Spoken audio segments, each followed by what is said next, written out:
ಎಲ್ಲರಿಗೂ ನಮಸ್ಕಾರ ಸ್ನೇಹಿತರೆ.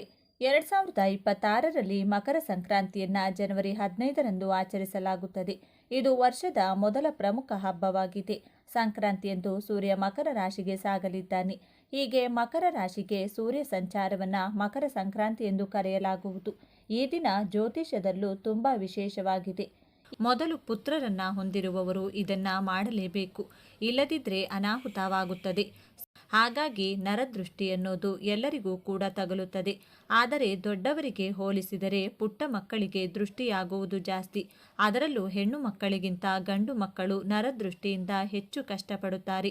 ನರದೃಷ್ಟಿ ತುಂಬ ಭಯಂಕರವಾದದ್ದು. ಒಂದು ದೊಡ್ಡ ಕುಟುಂಬಕ್ಕೇನಾದರೂ ನರದೃಷ್ಟಿ ತಗುಲಿದರೆ ಆ ಇಡೀ ಕುಟುಂಬವೇ ಸರ್ವನಾಶವಾಗುತ್ತದೆ. ಇಂದಿನ ಕಾಲದಲ್ಲಾದರೆ ಹೊರಗಿನಿಂದ ಮನೆಗೆ ಯಾರಾದರೂ ಬಂದರೆ ಮನೆಯಲ್ಲಿರುವಂತಹ ಹಿರಿಯರು ಅವರಿಗೆ ದೃಷ್ಟಿ ತೆಗೆದು ಮನೆಯೊಳಗೆ ಅವರನ್ನು ಕರೆದುಕೊಳ್ಳುತ್ತಿದ್ರು. ಅಥವಾ ಮನೆಯವರು ಎಲ್ಲಾದರೂ ಹೋಗಬೇಕು ಅಂದರೂ ಕೂಡ ಅವರ ಜೇಬಿನಲ್ಲಿ ಮೆಣಸಿನಕಾಯಿ, ಉಪ್ಪು, ಬೆಳ್ಳುಳ್ಳಿ ಮುಂತಾದ ಪದಾರ್ಥಗಳನ್ನು ಇಟ್ಟು ಕಳಿಸುತ್ತಿದ್ರು.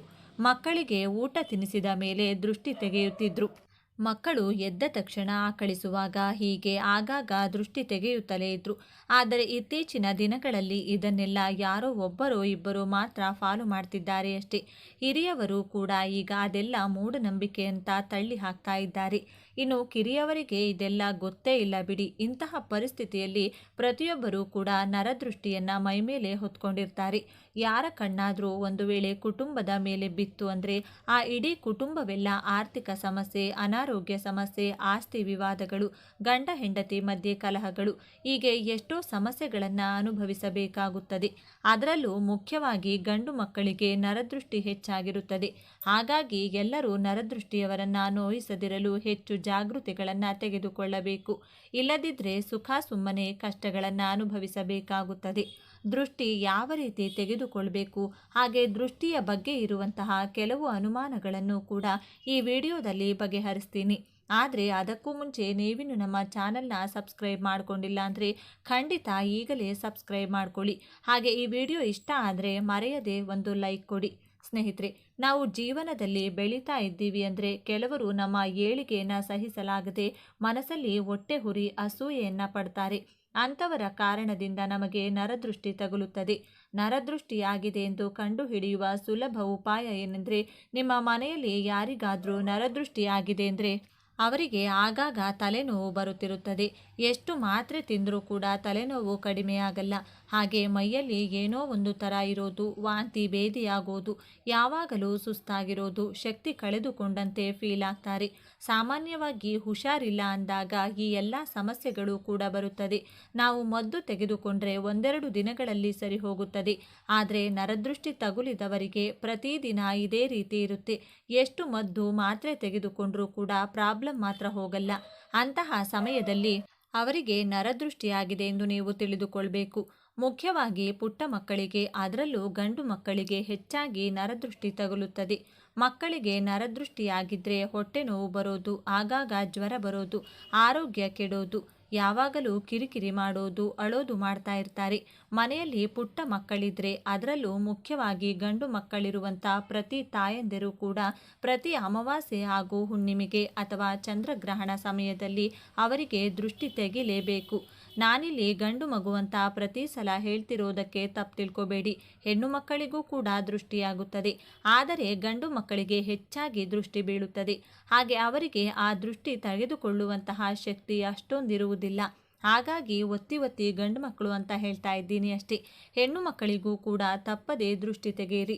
ಇನ್ನು ದೃಷ್ಟಿ ತೆಗೆಯೋಕೆ ಸುಲಭ ವಿಧಾನ ಏನೆಂದರೆ, ನಮ್ಮ ಎಡಗೈಯಲ್ಲಿ ಸ್ವಲ್ಪ ಕಲ್ಲುಪ್ಪು, ಒಣಮೆಣಸಿನಕಾಯಿ ತಗೊಂಡು ನಿಮ್ಮ ಮಗುವನ್ನು ಮುಂದೆ ನಿಲ್ಲಿಸಿಕೊಂಡು ಹಾದಿ ಕಣ್ಣು, ಬೀದಿ ಕಣ್ಣು, ನಾಯಿ ಕಣ್ಣು, ನರಿ ಕಣ್ಣು, ಅಕ್ಕಪಕ್ಕದವರ ಕಣ್ಣು, ಮನೆಯವರ ಕಣ್ಣು, ಯಾರ ಕಣ್ಣು ನನ್ನ ಮಗುವಿನ ಮೇಲೆ ಬೀಳಬಾರದು ಎಂದು ಹೇಳಿ 3 ಸಲ ನಿಮ್ಮ ಮಗುವಿನ ಸುತ್ತಲೂ ಕೈಯನ್ನು ಸುತ್ತಿ ದೃಷ್ಟಿ ತೆಗೆಯಿರಿ.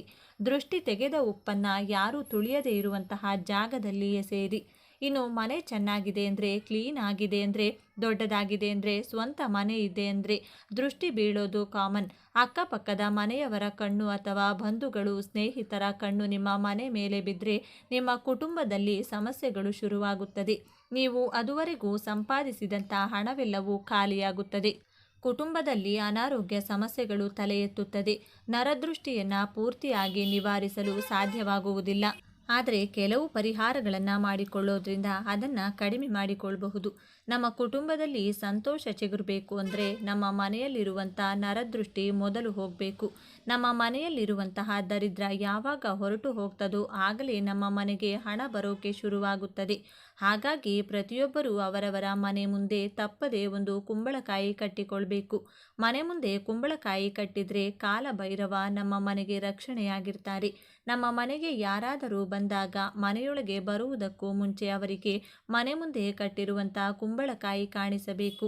ಆ ರೀತಿ ಕಾಣಿಸಿದರೆ ಅವರ ನೋಟ ಕುಂಬಳಕಾಯಿ ಮೇಲೆ ಬಿದ್ದು ಅವರಿಂದ ನಮಗೆ ಆಗಬೇಕಾದ ನರದೃಷ್ಟಿ ಹೊರಟು ಹೋಗುತ್ತದೆ. ಕುಂಬಳಕಾಯಿ ಬೇಗನೆ ಕೆಟ್ಟು ಹೋದರೆ ನಿಮ್ಮ ಮನೆಗೆ ಅಷ್ಟೊಂದು ದೃಷ್ಟಿ ತಗುಲಿದೆ ಅಂತ ಅರ್ಥ. ಅದೆಲ್ಲವೂ ಕುಂಬಳಕಾಯಿ ತೆಗೆದುಕೊಂಡು ಅದು ಕೆಟ್ಟು ಹೋಗಿದೆ ಎಂಬುದು ನೀವು ಗಮನಿಸಬೇಕು. ಕುಂಬಳಕಾಯಿ ಕೆಟ್ಟು ಹೋಯಿತು ಅಂದರೆ ಅದನ್ನು ಒಂದು ದಿನ ಕೂಡ ಮನೆ ಮುಂದೆ ಹಾಗೆ ಇಟ್ಕೊಳ್ಬಾರ್ದು. ಇನ್ನು ತುಂಬ ಜನರ ಮನೆಯಲ್ಲಿ ಯಾವುದೋ ಒಂದು ಕಾರಣದಿಂದ ವಾಸ್ತು ಸಮಸ್ಯೆ ಇರಬಹುದು, ಅಥವಾ ಮುಟ್ಟು ಮೈಲಿಗೆ ಇರಬಹುದು. ಇನ್ನೇನಾದರೂ ಕಾರಣದಿಂದ ದುಷ್ಟಶಕ್ತಿಗಳು ಮನೆಯೊಳಗೆ ಪ್ರವೇಶಿಸುತ್ತವೆ. ನಮ್ಮ ಮನೆಯಲ್ಲಿ ದೈವಶಕ್ತಿ ಇಲ್ಲದಿದ್ದರೆ ಖಂಡಿತ ಅಲ್ಲಿ ದುಷ್ಟಶಕ್ತಿಗಳು ಕಾಲಿಡುತ್ತವೆ. ಯಾರಿಗಾದರೂ ಸಡನ್ನಾಗಿ ಮಧ್ಯರಾತ್ರಿ ಸುಮಾರು 12ರಿಂದ 3 ಗಂಟೆ ಒಳಗೆ ಎಚ್ಚರವಾಗೋದು, ನಿಮ್ಮ ಮನೆಯವರಲ್ಲದೆ ಯಾರೋ ಬೇರೆಯವರು ಮನೆಯಲ್ಲಿರುವಂತೆ ಅನಿಸೋದು, ಎದೆಯಲ್ಲಿ ಏನೋ ಒಂದು ರೀತಿ ಭಯ ಕಾಡೋದು, ಅದೇ ಸಮಯದಲ್ಲಿ ಇದ್ದಕ್ಕಿದ್ದಂತೆ ಕೆಲವು ಶಬ್ದಗಳು ಕೇಳಿಸೋದು, ನೀವು 2-3 ಸಲ ಲೈಟ್ ಸ್ವಿಚ್ ಆನ್ ಆಫ್ ಮಾಡಿದ ಮೇಲೂ ಲೈಟ್ ಆನ್ ಆಗೋದು, ಸಡನ್ನಾಗಿ ಕರೆಂಟ್ ಹೋಗೋದು, ಸಡನ್ನಾಗಿ ಜೋರಾಗಿ ಗಾಳಿ ಬೀಸೋದು, ಡೋರ್ಗಳು, ವಿಂಡೋಗಳು, ಕಬೋರ್ಡ್ಗಳು ತೆಗೆದುಕೊಳ್ಳೋದು ಅಥವಾ ತಾನಾಗಿ ಮುಚ್ಚಿಕೊಳ್ಳೋದು, ಕಿಚನ್ನಲ್ಲಿ ಪಾತ್ರೆಗಳು ಬೀಳೋದು, ಇದ್ದಕ್ಕಿದ್ದಂತೆ ಕೆಟ್ಟ ವಾಸನೆ ಬರೋದು, ಮಕ್ಕಳು ಬೆಚ್ಚಿ ಬಿದ್ದು ಏಳೋದು, ಸಡನ್ನಾಗಿ ಯಾರೋ ಹೊಡೆದಂತೆ ಮಕ್ಕಳು ಅಳೋದು, ಅವರು ಯಾರಾದರೂ ಒಂಟಿ ಪರ್ಟಿಕ್ಯುಲರ್ ಜಾಗ ತೋರಿಸಿ ಅಲ್ಲೇ ದೆವ್ವ ಇದೆ ಅಂತ ಹೇಳೋದು. ಈ ಥರ ಏನಾದರೂ ನಿಮ್ಮ ಮನೆಯಲ್ಲಾದರೆ ಖಂಡಿತ ನಿಮ್ಮ ಮನೆಯಲ್ಲಿ ದುಷ್ಟಶಕ್ತಿ ಇದೆ ಅಂತ ಅರ್ಥ. ನೀವು ಮಾಡಿಕೊಳ್ಬೇಕು. ಇದಕ್ಕೆ ಪರಿಹಾರವಾಗಿ ನೀವು ಮನೆಯಲ್ಲಿ ಎಲ್ಲೂ ಕೂಡ ಜೇಡರ ಬಲೆ ಇರದಂತೆ ನೋಡಿಕೊಳ್ಬೇಕು. ಇಲ್ಲದಿದ್ದರೆ ಮನೆಯಲ್ಲಿ ದಟ್ಟ ದರಿದ್ರ ಶುರುವಾಗುತ್ತದೆ. ಹೊಸ ಮನೆಗೆ ಹೋಗುವಾಗ ನಾವು ಹಾಲುಕ್ಕಿಸಿ ಹೋಗ್ತೀವಿ, ಅಂದರೆ ಮನೆಯಲ್ಲಿ ಹಾಲುಕ್ಕೋದು ಶುಭ. ಆದರೆ ಯಾವಾಗಲೂ ಹಾಲು ಉಕ್ಕಿ ಕೆಳಗೆ ಚೆಲ್ಲೋದು, ಹಾಲಿನ ಪಾತ್ರೆ ಸೀದು ಹೋಗೋದು ಅಥವಾ ಕೈಯಲ್ಲಿ ಹಿಡಿದುಕೊಂಡಿರುವಂಥ ಹಾಲು ಅಕಸ್ಮಾತ್ತಾಗಿ ಜಾರಿ ಕೆಳಗೆ ಬಿದ್ದು ಚೆಲ್ಲೋಗೋದು, ಹಾಲು ಆಗಾಗ ಹೊಡೆದು ಹೋಗೋದು, ಈ ರೀತಿಯಾದರೂ ಕೂಡ ದುಷ್ಟಶಕ್ತಿ ಮನೆಯಲ್ಲಿದೆ ಅಂತ ಅರ್ಥ. ಮುಖ್ಯವಾಗಿ ನಿಮ್ಮ ಮನೆ ಕಡೆ ನೋಡಿಕೊಂಡು ಮಧ್ಯರಾತ್ರಿ ನಾಯಿ ಅಳೋದು ಅಥವಾ ನಿಮ್ಮ ಮನೆಯಲ್ಲೇ ಇರುವಂತಹ ನಾಯಿ ಮಧ್ಯರಾತ್ರಿನೂ ಮಠ ಮಧ್ಯಾಹ್ನನೂ ಅಳ್ತಾ ಇದ್ದರೆ ನಿಮ್ಮ ಮನೆಯೊಳಗೆ ದುಷ್ಟಶಕ್ತಿಗಳು ಪ್ರವೇಶಿಸುವಂಥ ಅವಕಾಶ ಹೆಚ್ಚಾಗಿದೆ ಅಂತ ಅರ್ಥ. ಅಥವಾ ದುಷ್ಟಶಕ್ತಿಗಳು ನಿಮ್ಮ ಮನೆಯೊಳಗೆ ಪ್ರವೇಶಿಸಲು ಅವಕಾಶಕ್ಕಾಗಿ ಎದುರು ನೋಡ್ತಾ ಇದೆ ಅಂತ ಅರ್ಥ. ಹಾಗಾಗಿ ನಾಯಿ ಅಳು ಕೇಳಿಸಿಕೊಂಡ್ರೆ ಆ ಕೂಡಲೇ ನೀವು ಓಂ ನಮಃ ಶಿವಾಯ, ಓಂ ಕಾಲಭೈರವಾಯ ಅನ್ನೋ ಮಂತ್ರವನ್ನು ಸಾಧ್ಯವಾದಷ್ಟು ಸಲ ಜಪ ಮಾಡಬೇಕು. ಯಾರಿಗಾದರೂ ನರದೃಷ್ಟಿ ಆಗಿದೆ ಅಂದರೆ ಕೂಡಲೇ ಆ ವ್ಯಕ್ತಿಗೆ ದೃಷ್ಟಿ ತೆಗಿಬೇಕು. ದೃಷ್ಟಿ ತೆಗೆಯೋಕೆ ನಿಂಬೆಹಣ್ಣಾಗಲಿ, ತೆಂಗಿನಕಾಯಾಗಲಿ, ಕುಂಬಳಕಾಯಿಯಾಗಲಿ, ಪೊರಕೆಯಾಗಲಿ ಅಥವಾ ಕಲ್ಲುಪ್ಪು ಮತ್ತು ಒಣಮೆಣಸಿನಕಾಯಾಗಲಿ ಬಳಸಬೇಕು. ದೃಷ್ಟಿ ಅನ್ನೋದು ಕೇವಲ ನಮ್ಮ ಮೇಲೆ ಮಾತ್ರವಲ್ಲದೆ ನಾವು ಮಾಡುವ ವ್ಯಾಪಾರದ ಮೇಲೆ, ನಮ್ಮ ಹೊಲದ ಮೇಲೆ, ನಮ್ಮ ಮನೆ ಮೇಲೂ ಕೂಡ ಬೀಳುತ್ತದೆ. ಹಾಗಾಗಿ ದೃಷ್ಟಿ ಇದೆಯೋ ಇಲ್ವೋ ಪಕ್ಕಕ್ಕೆ ಇಟ್ಟರೆ ಪ್ರತಿಯೊಬ್ಬರೂ ಕೂಡ ಮನೆ ಬಾಗಿಲಿಗೆ ದೃಷ್ಟಿ ಗಣಪತಿ ಅಥವಾ ವಾಸ್ತು ಹನುಮಂತ ಅಥವಾ ಯಾವುದಾದರೂ ದೃಷ್ಟಿ ಯಂತ್ರವನ್ನು ತಪ್ಪದೇ ಕಟ್ಟಿಕೊಳ್ಳಿ. ನಿಮ್ಮ ಕೈಗೋ ಕಾಲಿಗೋ ಕಪ್ಪು ದಾರವನ್ನು ಕಟ್ಕೊಳ್ಳಿ. ಮಕ್ಕಳಿಗೆ ಸೊಂಟಕ್ಕೂ ಕೂಡ ಒಂದು ಕಪ್ಪು ದಾರವನ್ನು ಕಟ್ಟಿರಿ. ಇನ್ನು ತುಂಬ ಜನರ ಜಾತಕದಲ್ಲಿ ಯಾವಾಗಲೂ ದುರದೃಷ್ಟ ಹಿಂಬಾಲಿಸುತ್ತದೆ. ಅಂಥವರು ಪ್ರತಿದಿನ ಎದ್ದ ತಕ್ಷಣ ಕಲ್ಲುಪ್ಪನ್ನು ನೋಡಬೇಕು. ಪ್ರತಿದಿನ ಎದ್ದ ತಕ್ಷಣ ಕಲ್ಲುಪ್ಪು ನೋಡಿದರೆ ಜಾತಕದಲ್ಲಿರುವಂಥ ದುರದೃಷ್ಟ ಹೋಗಿ ಅದೃಷ್ಟ ಬರುತ್ತದೆ. ಒಂದು ವೇಳೆ ಅನಗತ್ಯ ಖರ್ಚುಗಳು ಬರ್ತಾ ಇದ್ರೆ ಚಿಕ್ಕ ಪೇಪರ್ನಲ್ಲಿ ಸ್ವಲ್ಪ ಕಲ್ಲುಪ್ಪು ಹಾಕಿ ಸುತ್ತಿ ನಿಮ್ಮ ಪರ್ಸೊಳಗೆ ಇಟ್ಕೊಳ್ಳಿ. ಆಗ ಖರ್ಚುಗಳು ಕಡಿಮೆಯಾಗಿ ಆರ್ಥಿಕವಾಗಿ ಲಾಭ ಇರುತ್ತೆ. ಆರ್ಥಿಕ ಸಮಸ್ಯೆಗಳು ಹೊರಟು ಹೋಗುತ್ತೆ. ನಿಮಗೆ ನರದೃಷ್ಟಿ ಆಗಬಾರ್ದು ಅಂದರೆ ವಾರದಲ್ಲಿ 1 ಸಲನಾದರೂ ನೀವು ಸ್ನಾನ ಮಾಡೋ ನೀರಲ್ಲಿ ಸ್ವಲ್ಪ ಕಲ್ಲುಪ್ಪು ಹಾಕಿಕೊಂಡು ಸ್ನಾನ ಮಾಡಬೇಕು. ನಾವು ಒಂದೊಂದು ಸಲ ದಾರಿಲಿ ಹೋಗುವಾಗ ದೃಷ್ಟಿ ತೆಗೆದು ಬಿಸಾಡಿರುವಂಥ ಕಲ್ಲುಪ್ಪು, ಮೆಣಸಿನಕಾಯಿ, ನಿಂಬೆಹಣ್ಣು, ಬೂದುಗುಂಬಳಕಾಯಿ ಅಥವಾ ತೆಂಗಿನಕಾಯಿ ನೋಡ್ತಾ ಇರ್ತೀವಿ. ಅದನ್ನು ತುಳಿದರೆ ಸಮಸ್ಯೆಗಳು ಬರುತ್ತೆ ಅಂತ ಪಂಡಿತರು ಹೇಳ್ತಾರೆ. ನಾವು ದೊಡ್ಡವರಾಗಿರೋದ್ರಿಂದ ಸ್ವಲ್ಪ ಹುಷಾರಾಗಿರ್ತೀವಿ. ಆದರೆ ಪುಟ್ಟ ಮಕ್ಕಳು ಬೇಕಂತಾನೆ ತುಳಿಬೇಡ ಅಂದರೆ ಅದನ್ನು ತುಳಿಯೋದು, ಮುಟ್ಬೇಡ ಅಂದರೆ ಅದನ್ನೇ ಮುಟ್ಟೋದು ಮಾಡ್ತಾರೆ. ಹಾಗಾಗಿ ಆ ವಿಷಯದಲ್ಲಿ ಸ್ವಲ್ಪ ಜಾಗ್ರತೆ ವಹಿಸಬೇಕು.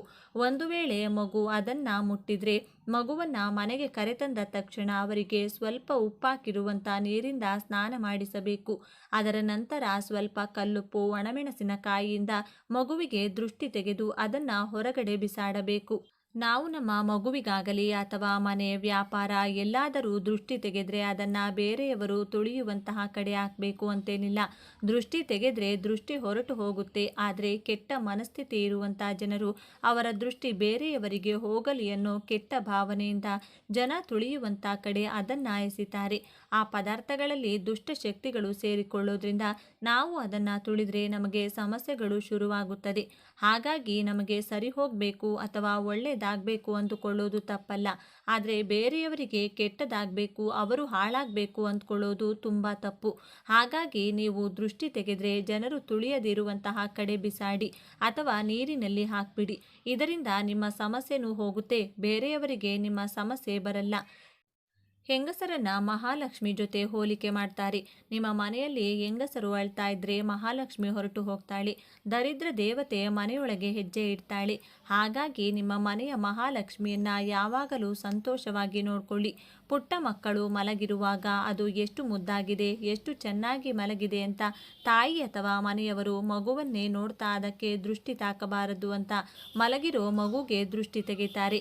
ಆದರೆ ಯಾವಾಗಲೂ ಕೂಡ ಮಗು ಮಲಗಿರುವಾಗ ದೃಷ್ಟಿ ತೆಗಿಬಾರ್ದು. ಪುಟ್ಟ ಮಕ್ಕಳಿಗೆ ಕರ್ಪೂರದಿಂದ ದೃಷ್ಟಿ ತೆಗೆದ್ರೆ ತುಂಬ ಒಳ್ಳೆಯದು. ಹಾಗಾಗಿ ತಟ್ಟೆಯಲ್ಲಿ ಸ್ವಲ್ಪ ಅರಿಶಿನ, ಕುಂಕುಮ ಬೆರೆಸಿರುವಂಥ ನೀರಿನ ಮೇಲೆ ಒಂದು ವೀಳ್ಯದೆಲೆ ಇಟ್ಟು ಅದರ ಮೇಲೆ ಕರ್ಪೂರ ಹಚ್ಚಿ ಮಗುವಿಗೆ ದೃಷ್ಟಿ ಆಗಾಗ ತೆಗಿತಾ ಇರಿ. ಕೆಲವರಿಗೆ ಸುಮ್ಮನೆ ಕಾಲಲ್ಲಾಡಿಸೋದು ಅಭ್ಯಾಸ. ಆ ರೀತಿ ಯಾವಾಗಲೂ ಕಾಲಲ್ಲಾಡಿಸ್ತಾ ಇದ್ರೆ ಆ ಮನೆಯಲ್ಲಿ ದರಿದ್ರ ದೇವತೆ ಕಾಲಿಡುತ್ತಾಳೆ.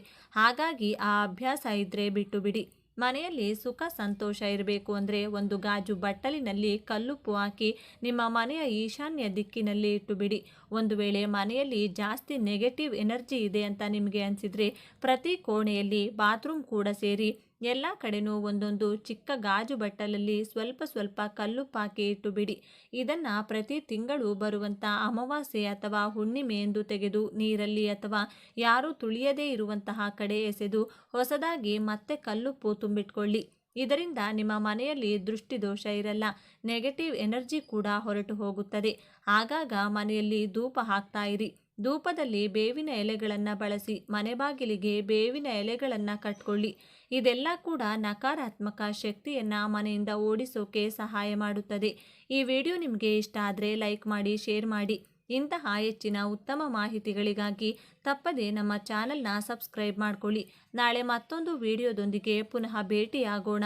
ಧನ್ಯವಾದಗಳು.